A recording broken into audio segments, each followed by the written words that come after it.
And welcome back, ladies and gentlemen. The Blue Iguana Recovery Program is one of the big success stories of Cayman Islands conservation. And here to join me tonight to talk a little bit more about a great grant that this program has recently received is the National Trust Director, Nadia Hardie. Thank you for joining us. So this is a lot of money right here. You said it's a 200,000 pound grant with some matching funds as well, roughly. So tell me about the how much this is and the duration of this. Yeah, this is an amazing grant and a fantastic success story for the National Trust and our Blue Iguana Conservation Program. We put in for this probably at the beginning of the summer. We heard before Christmas, but we were embargoed until just this week.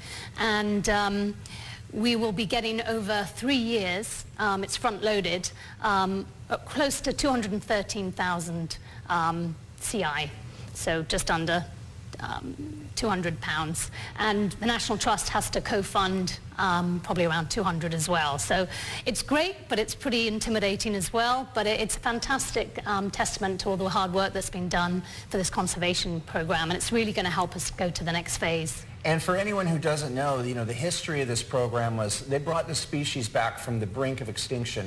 Very few double digits individuals. And now, recently, last summer, you released the 1,000th head-started blue iguana into the wild. So that's fantastic. But the thing that I always hear when I talk with Nick and do interviews with the National Trust is, while this is a great success story, it takes money to fuel this recovery effort because these animals have very long lifespans and very needs. They'll never be able to live without human help. No, absolutely. We took them from, I think they were down to 25, 30, probably around 30 years ago, and we're now released thousands last July, and we've probably released another 20 or so, both into the park but also into the National Trust reserves, which is the Selina and Colliers. And these animals have to be looked after 365 days a year. We're a tiny, lean, mean fighting machine at the Trust. We couldn't do it without the ongoing support of our corporate partners. We do get a government grant, but we have huge amounts of volunteer efforts, which literally help us because these reptiles have to be fed 365. Now, what are some of the tangible things that you're going to use this grant money for? I know you had a little bit of list right here. I don't want to steal your thunder here and just tell them out there, but some additional facilities, things like that, fencing? Yeah, we really need to go into phase 2. So we've got them off the critically endangered. They're still endangered, so I don't want people to think, yay, we can all sit back and live happily ever after. There's still huge amounts of work to be done. We want to really bring our facility up to a first world conservation facility. So there's a lot of work in the pipeline.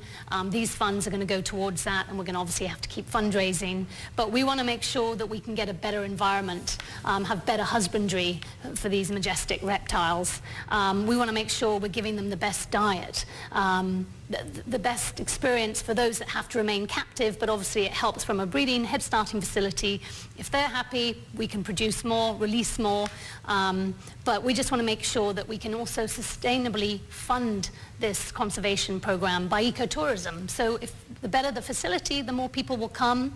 But we also got to look into, like I say, the diet, the husbandry, but it's also key from a biosecurity. We want to make sure that we can keep them free from diseases. A few years ago we had the Helicobacter. We've got invasive species still around, so there's still huge amounts of threats that we've got to be wary of. So this really is just taking us into the next phase of protection. And, at the end of chapter 1 in the book, we just turn the page and we start chapter 2. And with that, I'm going to go ahead and wrap us up right here.